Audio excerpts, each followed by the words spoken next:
Une Renault Laguna essence, l'année 2000, c'est un moteur 1,6 litre. On a un souci, le moteur est très difficile à démarrer et on a des explosions entre guillemets hein, au niveau de l'admission, ça semble venir de l'admission.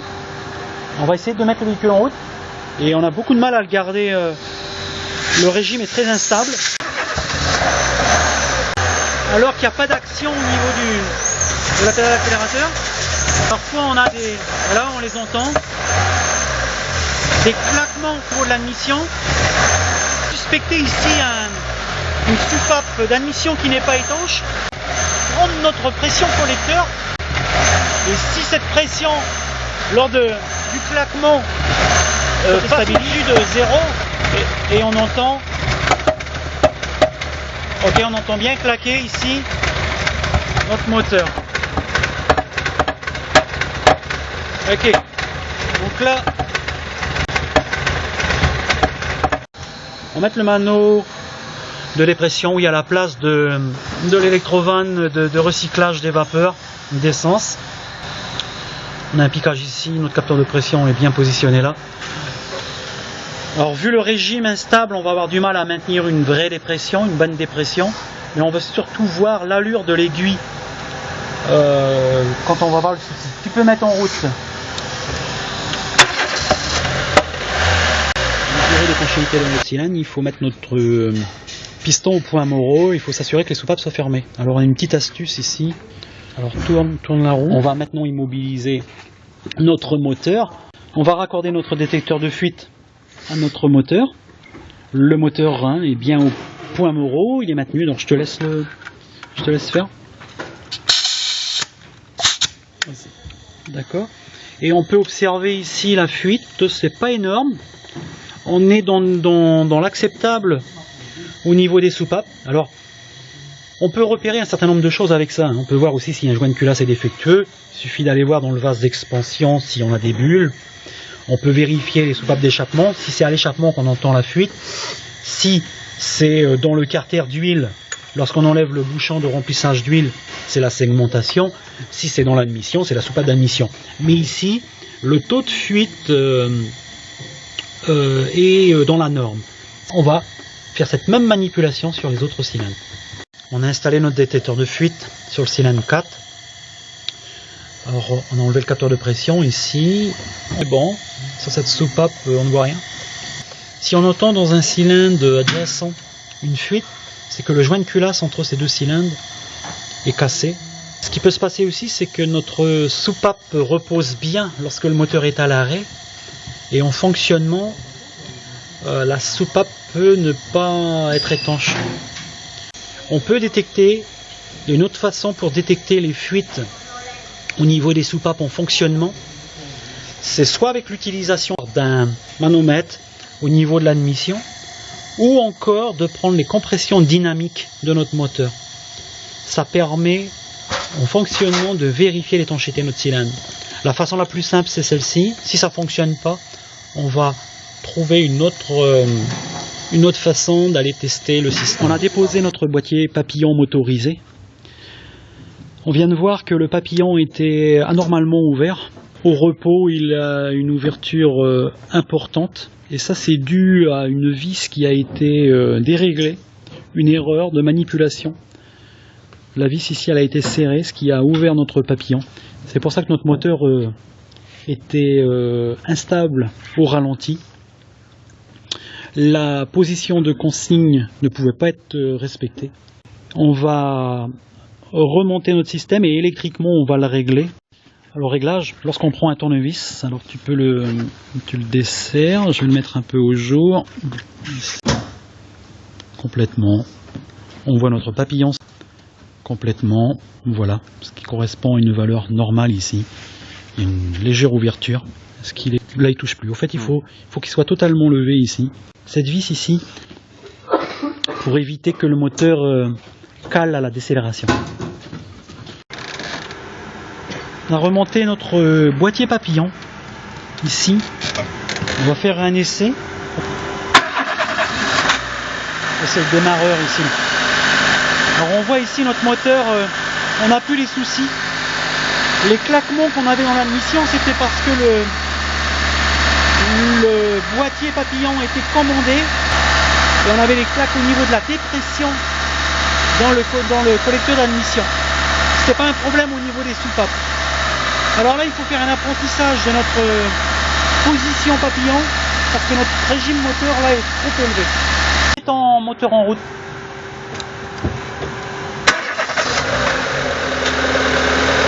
Ok. Donc là, il reprend une position normale. Accélère. Okay. Donc on donne des coups d'accélérateur. Tu peux donner quelques coups encore.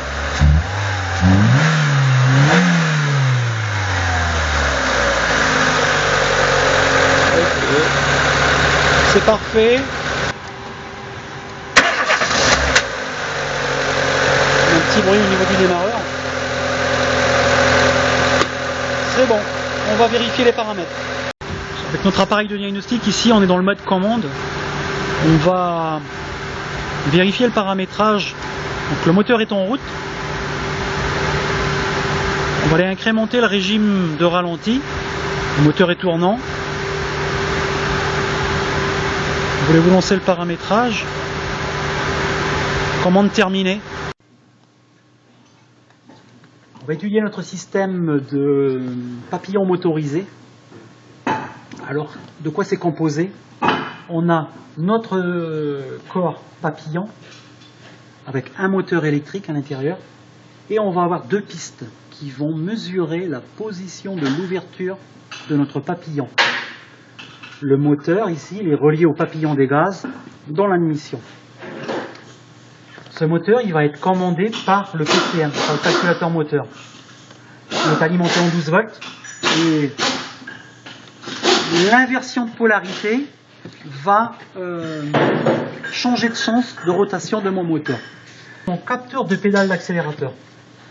Pour chaque position de notre pédale d'accélérateur, on va avoir un signal différent sur chacune des pistes. Le signal, il est redondant. C'est-à-dire que la deuxième piste ici va vérifier la cohérence de la première. S'il y a un souci, notre système passe en mode dégradé, le papillon va se fermer. Ici, une alimentation qui peut être parfois commune de 5 volts, une mise à la masse et un signal TP1. Un crayon qui fonctionne. La TP1 ici, qui peut être une tension comprise entre 0,5 et 5 volts. Et on va avoir ici une tension, alors ça peut être de 3,5 à 2,5.